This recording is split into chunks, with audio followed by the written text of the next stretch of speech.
త్రేతాయుగంలో ధర్మం తగ్గి అధర్మం పెరిగిన కాలంలో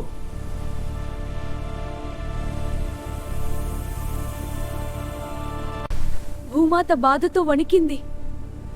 అప్పుడు పరమాత్ముడు శ్రీ మహావిష్ణువు రాముడిగా అవతరించాలనే నిర్ణయం తీసుకున్నాడు. మహారాజా, దేవుని కృపతో మీకు 4 కుమారులు పుడతారు. ఋషి, మీ ఆశీర్వాదం మా కులానికి కీర్తి తెస్తుంది. కౌసల్యకు రాముడు, కైకేయికి భరతుడు, సుమిత్రకు లక్ష్మణుడు మరియు శత్రుఘ్నుడు జన్మించారు. ఇవాళ నా జీవితంలో అత్యంత పుణ్యదినం. రామా, తాటకానే రాక్షసిని సంహరించాలి. గురువర్యా, ధర్మరక్షణ నా కర్తవ్యం. ఈ శివధనుస్సును ఎవరైతే ఎత్తి బిగించగలరో వారే నా కుమార్తె సీతను వరించగలరు. ప్రభు, నేను మీ సేవలో ఉండాలని కోరుకుంటున్నాను. రాముడికి 14 సంవత్సరాల వనవాసం, భరతుడికి రాజ్యం. రామా, నేనిచ్చిన మాట వల్ల నిన్ను అడవికి పంపాల్స్తోంది.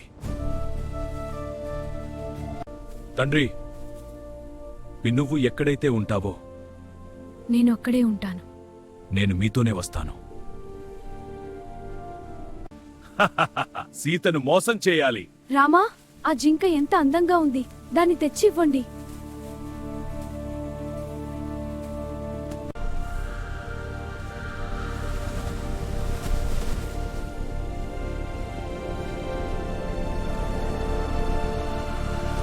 లక్ష్మణ, అన్నయ్యకు ప్రమాదం జరిగి ఉండొచ్చు. అక్కగారు, ఇది అన్నయ్య స్వరం కాదు, ఇది మాయ. నువ్వు అన్నయ్యకు సహాయం చేయకపోతే నేను ఒంటరిగా ఎలా ఉండగలను? ఈ రేఖ దాటకండి, ఇది మీ రక్షణ.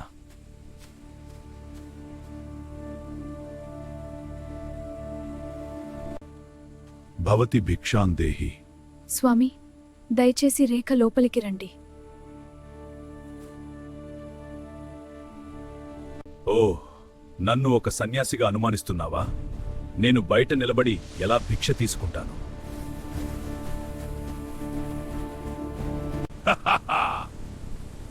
అధర్ముడా! నా భర్త రాముడు నిన్ను క్షమించడు.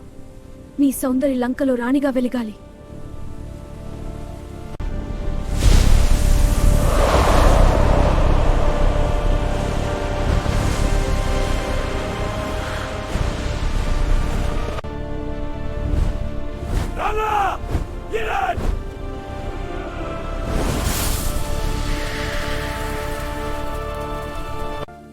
రామా, ఇవి చూసి నన్ను కనుగొంటావా?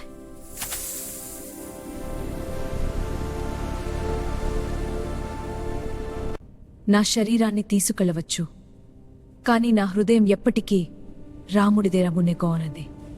లంకలో నీ గర్వం కరిగిపోతే నా వెనుక దాక్కుని బాణం వదిలావా? అధర్మాన్ని సంహరించడం నా కర్తవ్యం. లంకను కాల్చినా రామభక్తి చల్లగానే ఉంటుంది.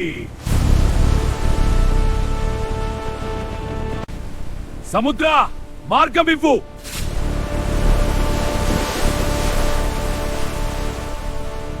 వానరులతో సేతు నిర్మించండి. ఇవాళ నీ అంతం. రామనామం ఉన్నంత వరకు నాకు భయం లేదు.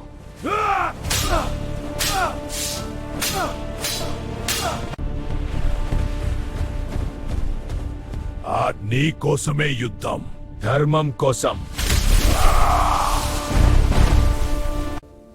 నా పవిత్రతకు అగ్ని సాక్షి. సీత పవిత్రురాలు.